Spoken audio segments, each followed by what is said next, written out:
a little bit about me. It's important that you trust the source of the information that I'm going to be sharing with you today. I've worked for a drug manufacturer, Eli Lilly. I've owned my own mail order pharmacy.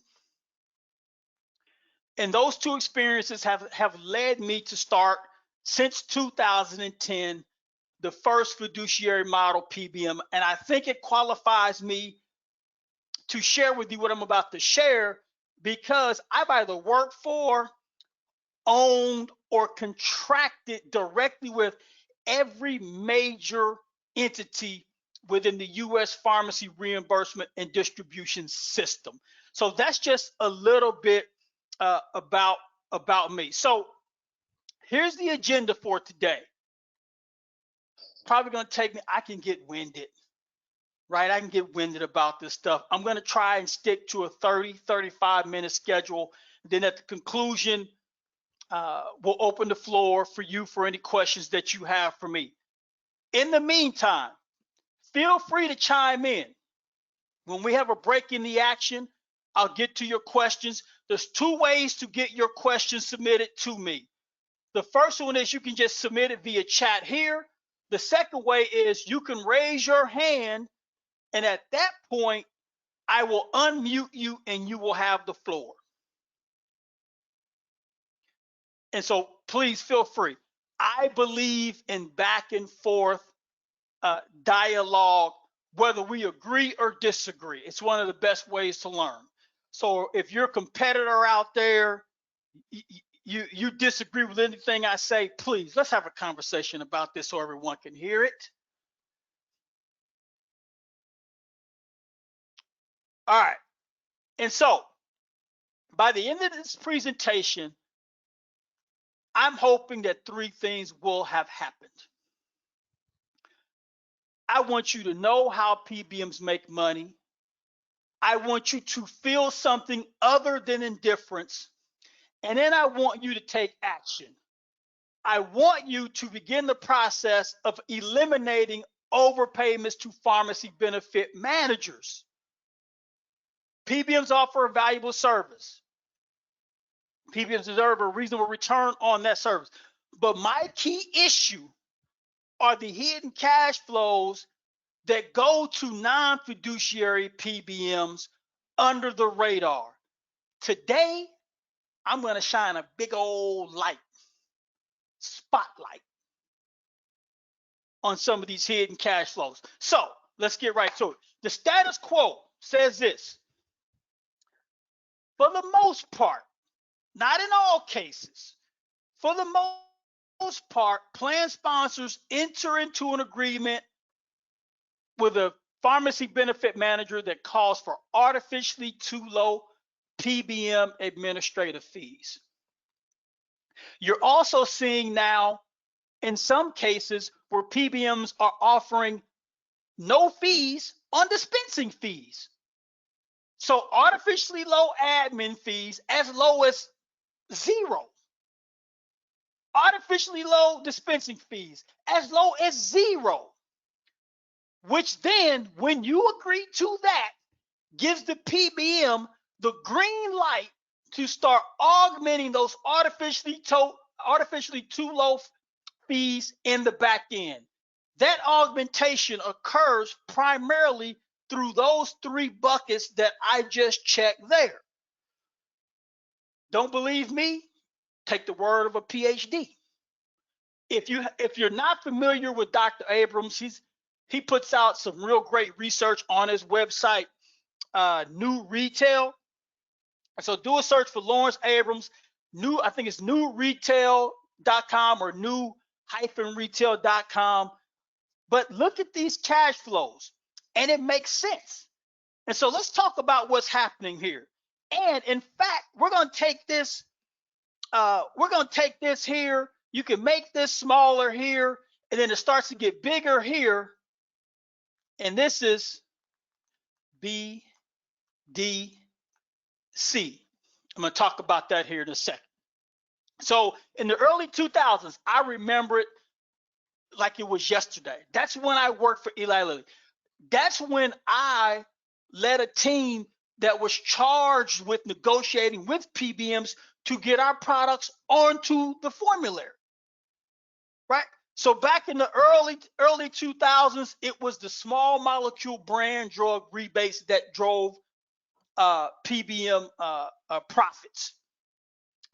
And then it became, remember, when mail order was all the talk, mandatory mail order programs in that time frame drove PBM profits.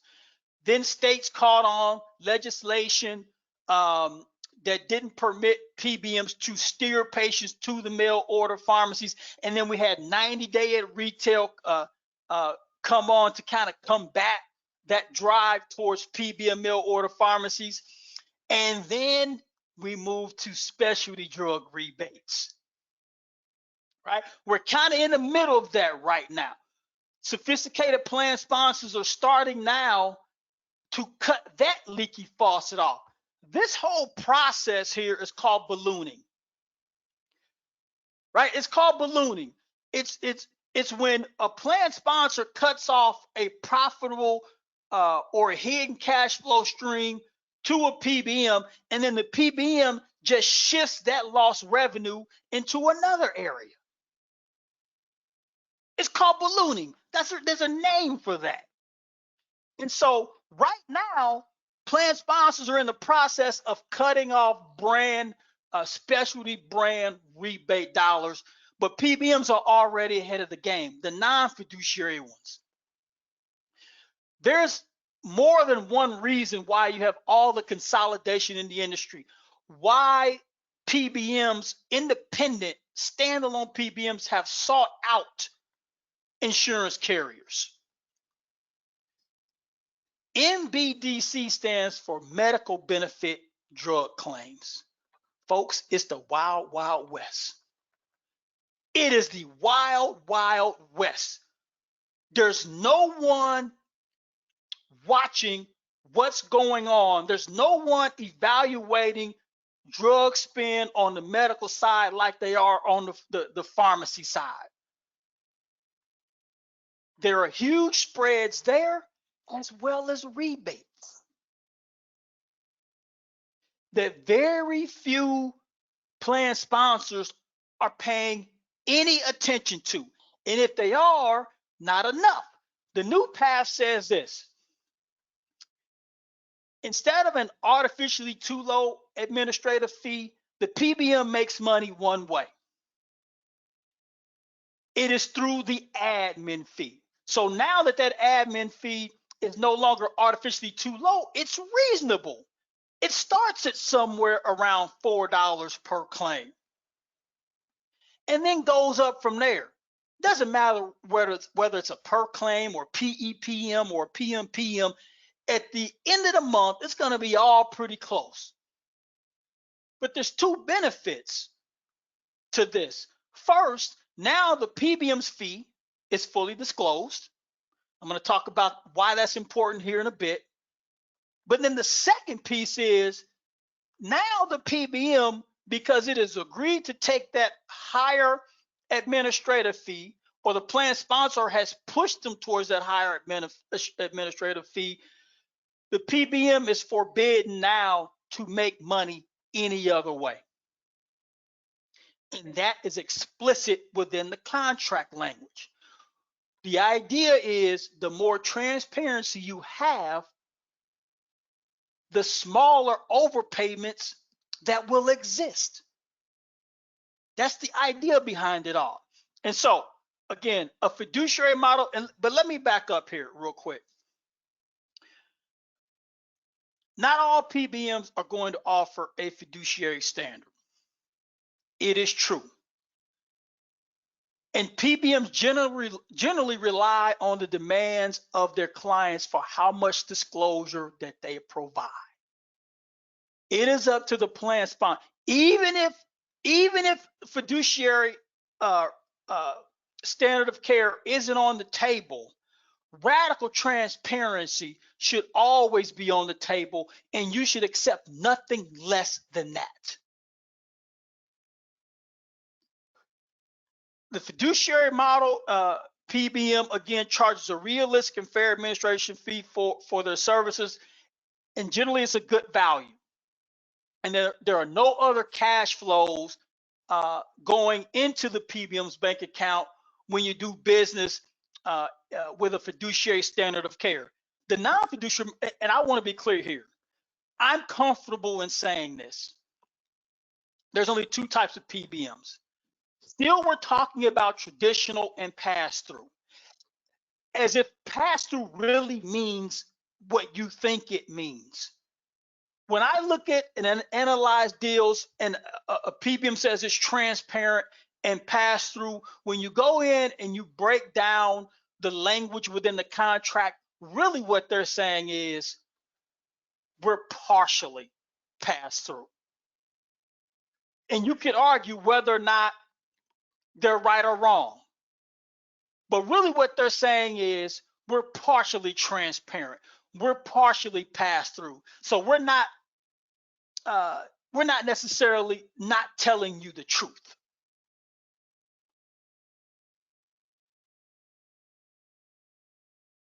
And so the non-fiduciary PBMs charge a low admin fee, but then they augment those low fees.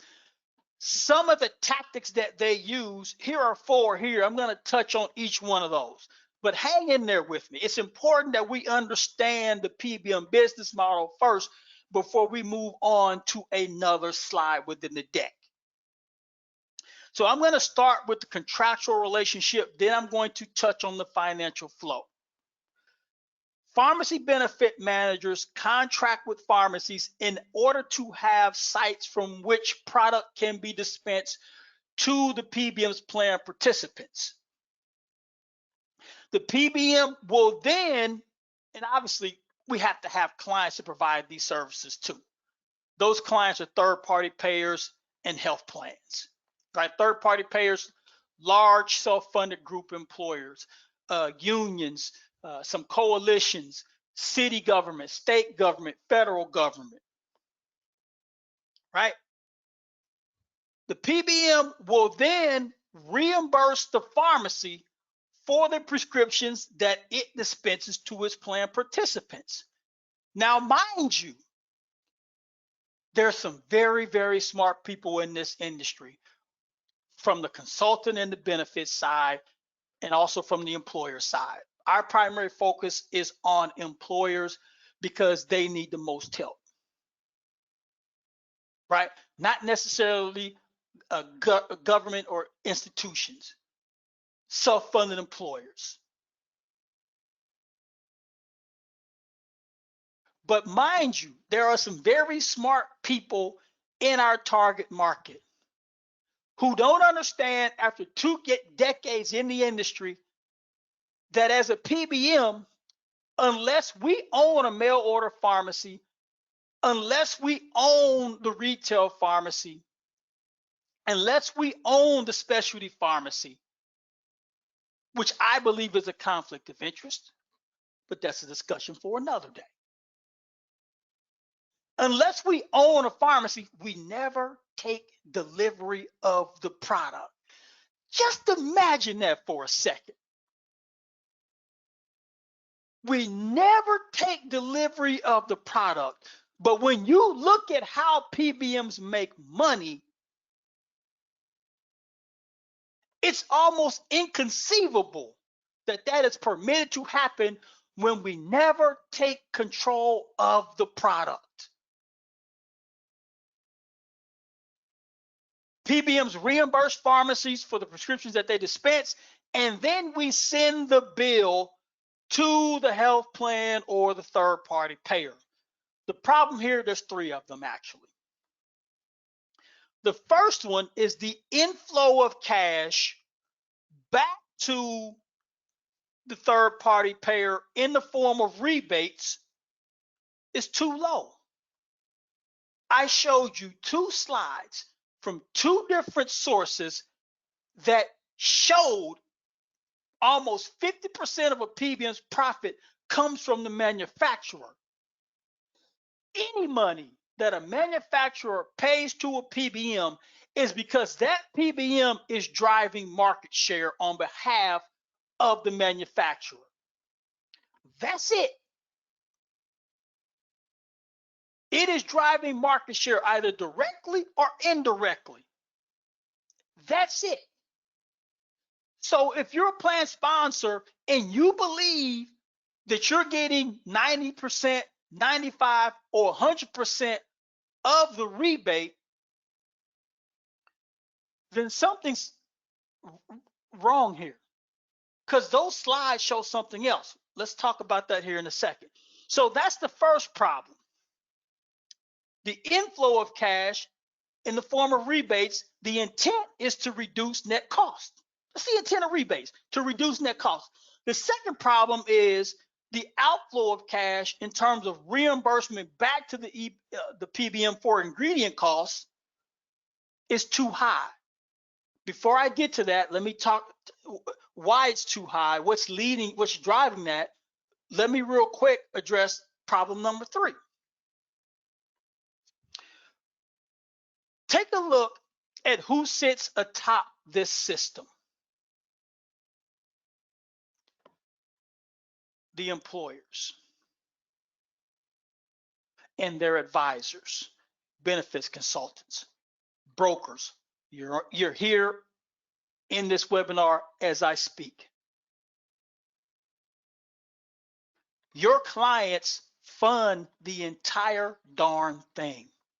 It is your clients' money which makes this system go. Yet, the people funding it know the least about how it works. That is a recipe for disaster. That is a recipe for wasteful spending.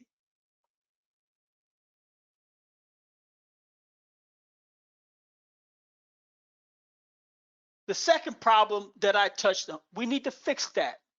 It starts with education. The second problem that I touched on, the reimbursements going back to the pharmacy benefit manager being too high, is attributed to what's referred to as the spread. Make no mistake about it. Some of you believe you're not paying a spread, but you are. But you are. You can't, if a PBM says it's passed through, it says it's not charging you a spread. The only way to know for sure that that's not happening is you've got to know what you're being billed, which is easy enough, and you've got to know what the pharmacy's being reimbursed for the identical drug at the NDC level. If you don't know that, or you don't have the capability to audit that, I'm not talking about billing errors. That's different. I'm not talking about falling short on a performance guarantee. That's easy.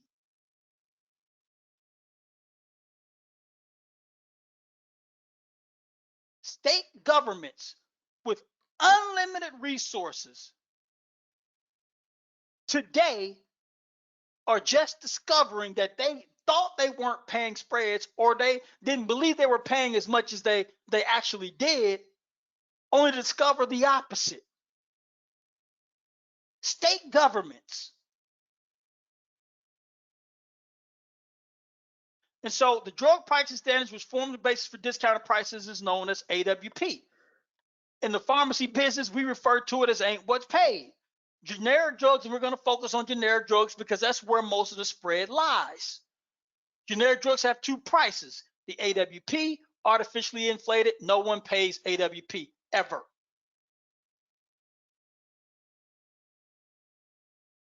It's artificially inflated.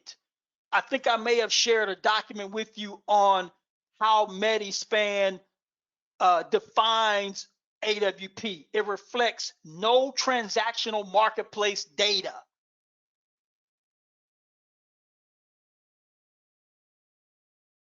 The second type of price is the MAC. The MAC is more closely related to the acquisition cost than is AWP, but it too is higher than the actual acquisition cost, and MAC itself too can be manipulated. We're going to talk about that. So let's take a look here real quick. This is something I share on my blog, blog.transparentrx.com, every Thursday. Sometimes I miss a Thursday. You know how that goes. But 95% of the time, I post this on Thursday. Sometimes it might be Friday. But it's actual invoice cost for some popular prescription drugs. What the pharmacy has paid to put the product on the shelf. I'm sharing it with you today. So let's take a look at levothyroxine, 100 microgram tablet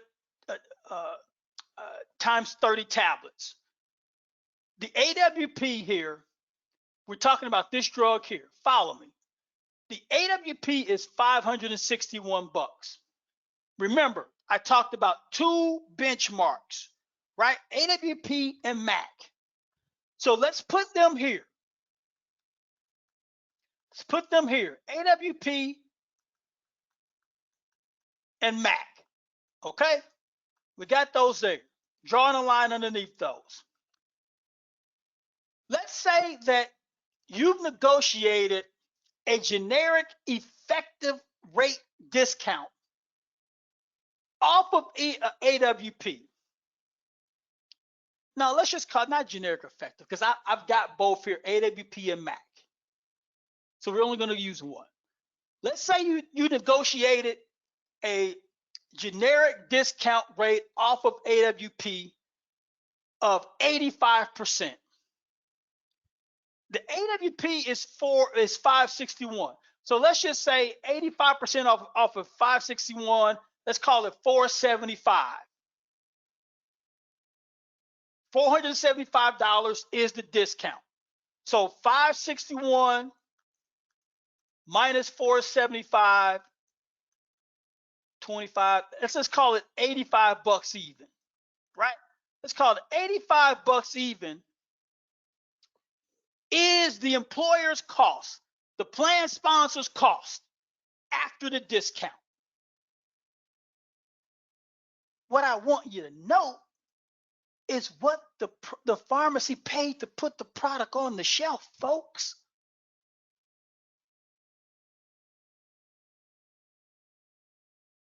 On a good day, on a very good day, again, I'm telling you from experience, one of the reasons I got out of the pharmacy business was the poor reimbursements coming back from PBMs and then being squeezed by the manufacturers and the wholesalers on the cost of goods.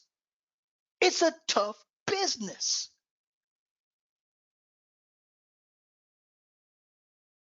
PBMs, we do a really good job at, and maybe even too good, at squeezing retail pharmacies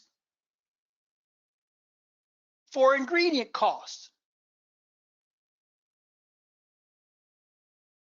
No retail pharmacists that I know, you could poll 100 of them, 99 will tell you we're getting screwed by PBMs.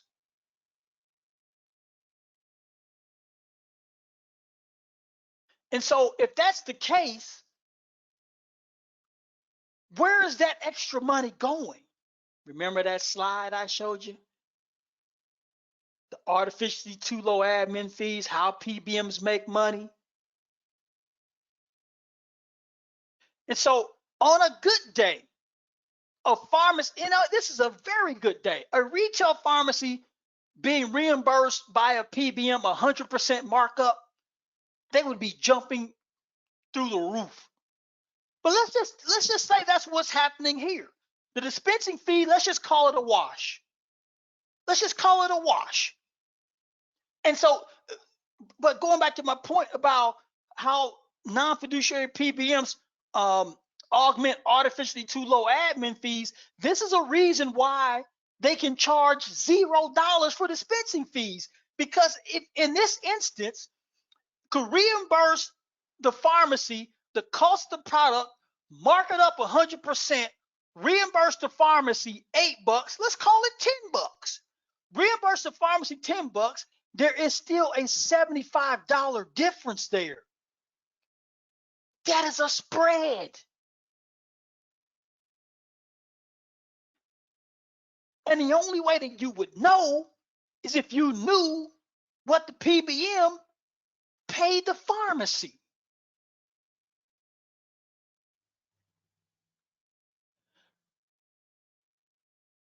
You can't be a fiduciary model PBM if you don't share that information with the client.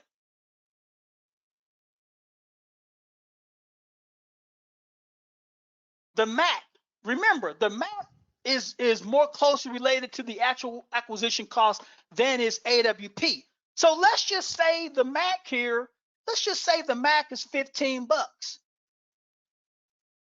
The out of pocket for the PBM doesn't change. The pharmacy gets reimbursed 10 bucks. The PBM keeps 5 bucks. This is why it's so important to have a MAC list that approaches 3,000 NDCs on that MAC list. Because if the product isn't on the MAC list, what's going to happen? It's going to be billed based on AWP if it's generic. You don't want that. But the MAC list has issues as well. I'm going to skip the poll question because I'm already, see, I told you I could get winded. I'm already 30 minutes in. Let's skip the poll question. Mail order, again, I'm a fan of mail order. I believe in it, but it depends. You just can't assume because it's mail that it's automatically going to be less costly. It depends on what the contract stipulates. It could end up costing more than retail, right? And so just take a look here at some examples. And here's another scenario where this plays out. You know, sometimes, you know, as an employer, but it'll be your broker or benefits consultant that'll find out first and then try to get it fixed. And you're none the wiser, right? And so GoodRx, how is it that GoodRx prices can be lower to a patient than an insured person? This is how. This is how, right? And so in this example, the cost through mail is 38 bucks. Had this patient walked into Mary's Corner Pharmacy on the same day, requested the exact same product, I'm talking exact, not a different manufacturer, same NDC, same dose, same quantity, same day, they pay $30 less. All because the contract permitted the PBM through its captive mail order pharmacy to do this. And so here's the background information on that study. So again, mail order, it too depends. Misleading contract language. A couple of examples here. Stay with me. MAC list and rebates.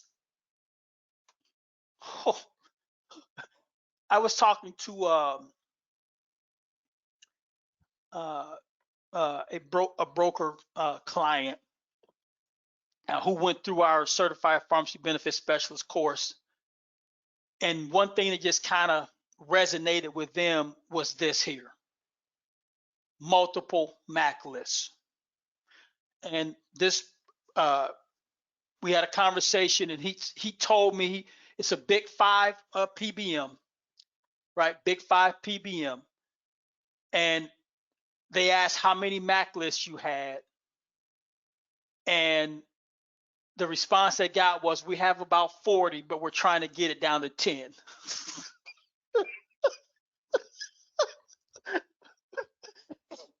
And I'm laughing because he came back to me and told me that they really felt like they were doing a really, really good thing. Like, it was kind of nonchalant. We've got 40, but we're trying to get it down to 10. Listen, PBMs have multiple MAC lists. Non-fiduciary PBMs have multiple MAC lists, right? And the employer's MAC list will always be more aggressive, less aggressive. and less comprehensive than the pharmacy's MAC list. Think about that for a second. It'll make sense here in a minute. But it's less aggressive to the employer for this very reason. The pharmacy is paid with the lowest price MAC list. Employers' prices are higher than the MAC prices paid to the pharmacy. By less aggressive, it means not as aggressive on the pricing, on the discounts. By less comprehensive, it means not as many products on the MAC list as a pharmacy would have. Remember, I shared with you, if a product isn't on the MAC list, its cost is going to be based upon to the plan sponsor to what? AWP minus, which leaves more opportunity for what? Spreads.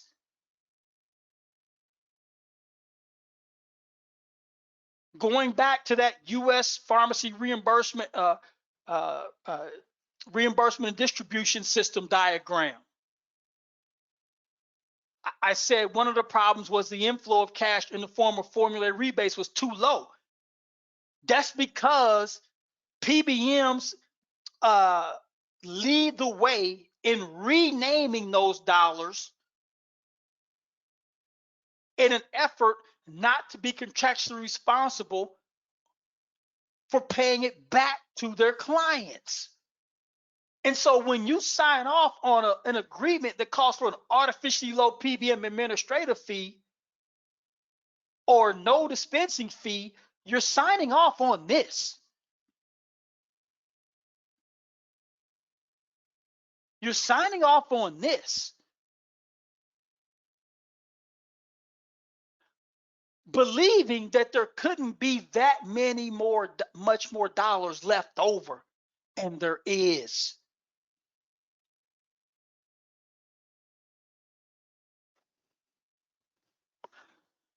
I'm pretty sure this was shared to you as part of this webinar. Kaleo is a drug manufacturer, specialty drug manufacturer. The product in this lawsuit, in this claim, is Evzio, which is used to treat overdose. Naloxone is the product, which just costs pennies, but it's considered specialty because of the injection mechanism, the dosing mechanism. It's a pen. And so what happened was Express Scripts sued Kaleo because it believed Kaleo owed it rebate dollars that Kaleo believed it didn't owe. Kaleo owed the money. They did. They just didn't want to pay it. They didn't believe that Express Scripts would be so arrogant as to air this information out to the public. It's public information. This admin fee here, folks, is not the admin fee that you pay per claim. And that's what a non-fiduciary PBM wants you to believe. This is an administrative fee agreed to between the PBM and the drug maker. And you'll see it in the contract. A plan sponsor isn't entitled to administrative fees from a manufacturer. It'll say it in there.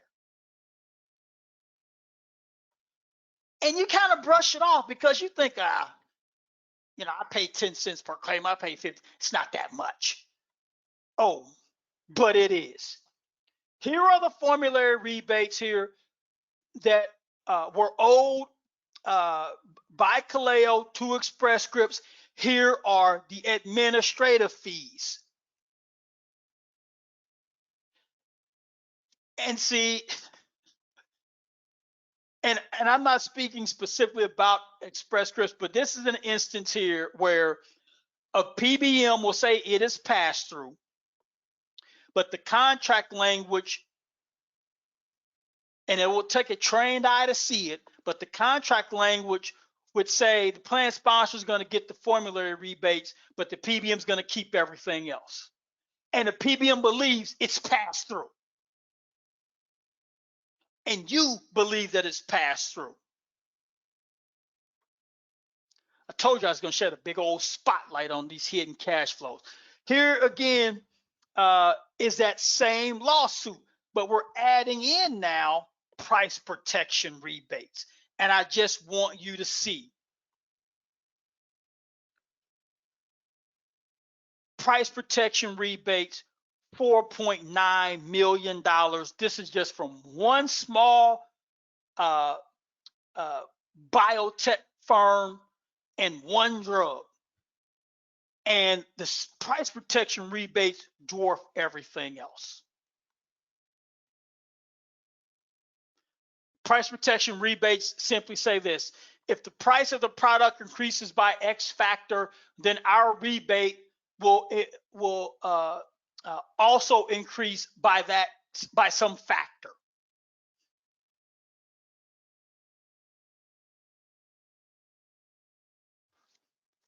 Again, if your contract, see,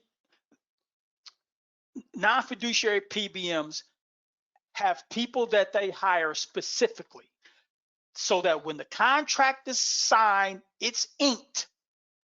Their job is to go out and find dollars to protect their margins. What can we do? What can't we do? They have people, they're usually called pricing analysts or something similar, whose job is, once the ink is dry, go out and find dollars.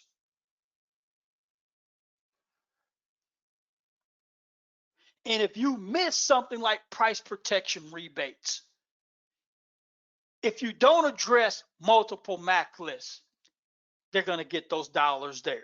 All right. Again, a third type of rebate, outcomes rebates. Oftentimes in contracts, it'll be referred to as some sort of clinical based fee. I'm not making this stuff up. I wish it were all a bad dream.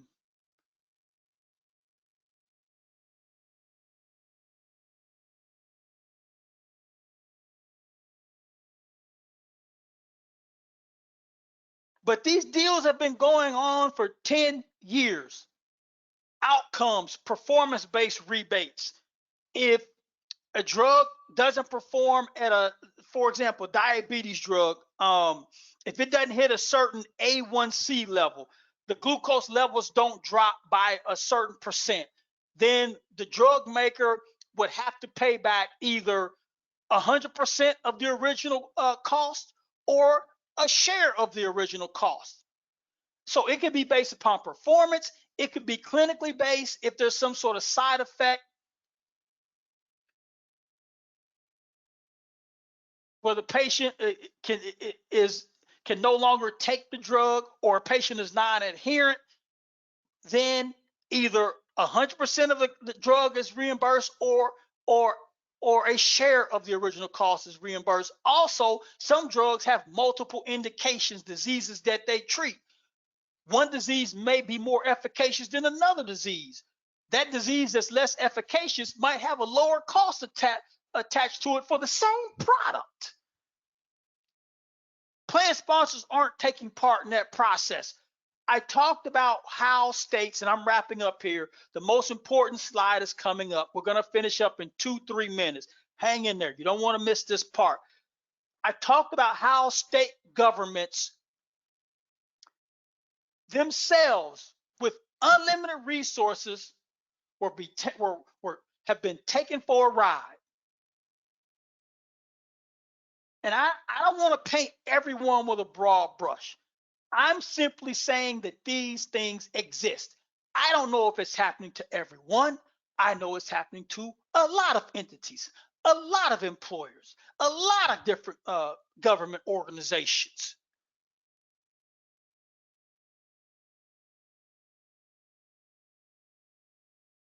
The state of Ohio, this was about a couple years ago, This information is out there. It's on my blog too. The state of Ohio, through an audit, which I happen to be very, very familiar with,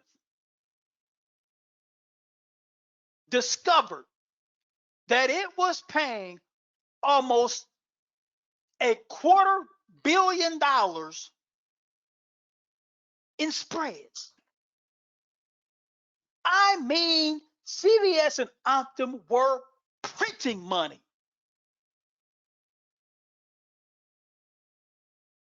Because for the first time, and let me back up, as soon as they uncovered this $223 million,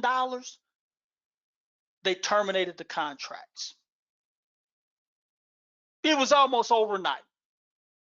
They terminated the contracts, brought everyone back to the table, because what they started looking at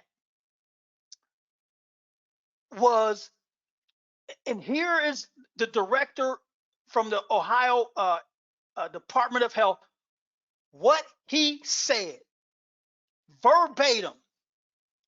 And this is the whole point I'm trying to make.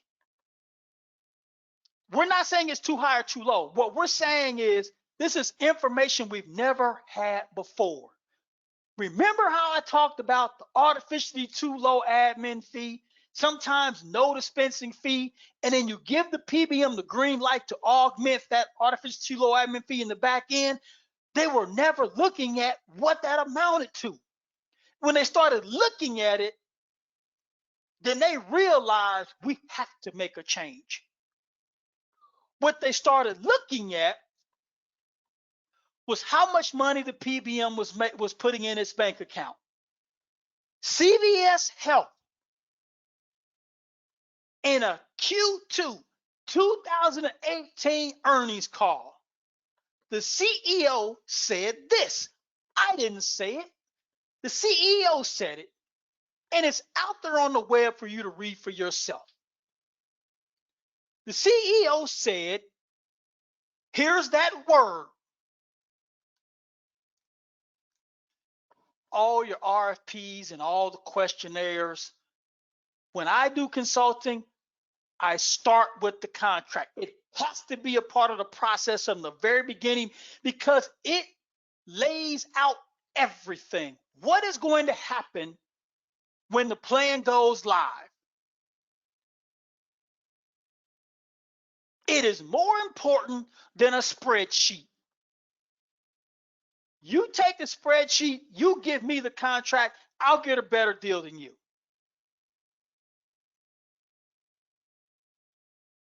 And I know it's tough it's a tough pill to swallow. And I don't know of any other industry where that is true, except for this one.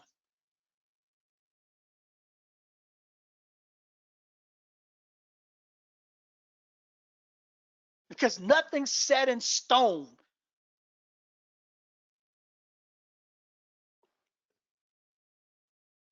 The CEO of CVS Health says this: we underwrite contracts, overall level of profitability, and many levers available to pull, depending on the preferences of the client. Here's what he's saying. We're going to make as much money as possible. And how much money we make is ultimately going to depend upon how sophisticated, many levers, or unsophisticated our clients are. The very sophisticated eliminate all those levers except for one. The unsophisticated pays for the corporate jets, the bloated payrolls, the dividends, you name it. The stock buybacks, that's what the unsophisticated pay for.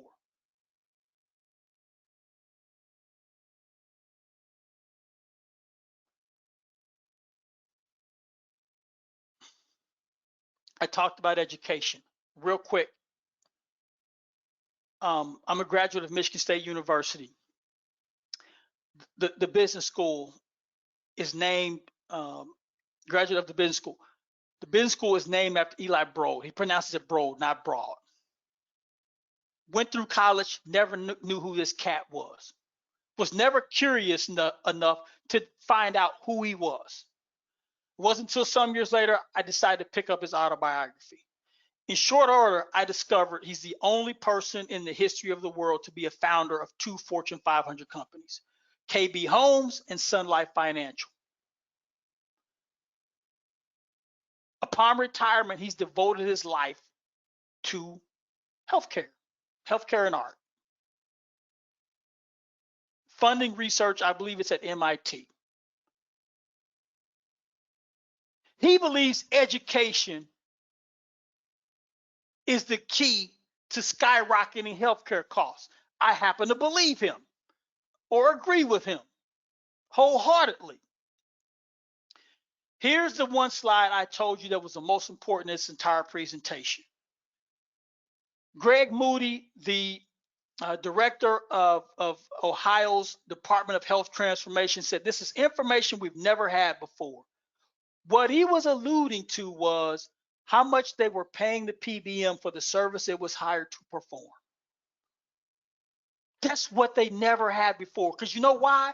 They never bothered to factor that into their PBM selection process. Kind of turning a blind eye. The days of entering into opaque agreements are over. Radical transparency is non-negotiable. Not having it is a non-starter. At the end of the day, and let me real quick, cash disbursements. An example of cash disbursement would be a reimbursement to a pharmacy in the PBM's network for a prescription it dispensed to a plan participant. Remember that diagram, the U.S. Pharmacy Reimbursement Distribution System. Another example of a cash disbursement would be a share of rebate dollars. Remember, we talked about formulary rebate. We talked about manufacturer administrative fees. We talked about price protection rebates. We talked about outcomes rebates. We talked about market share rebates. Whatever is left over between everything here that goes into the PBM's bank account minus what it pays out is what the PBM is being paid for the service that it provides.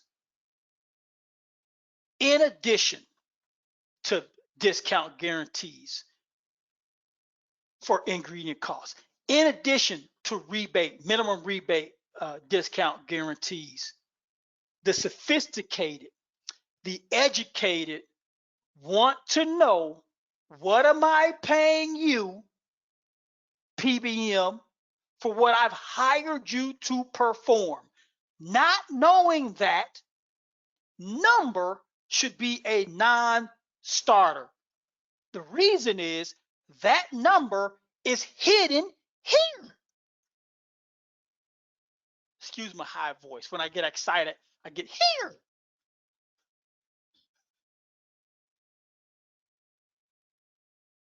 But that number is hidden in the final plan cost. Greg Moody learned that that was a very important number to have.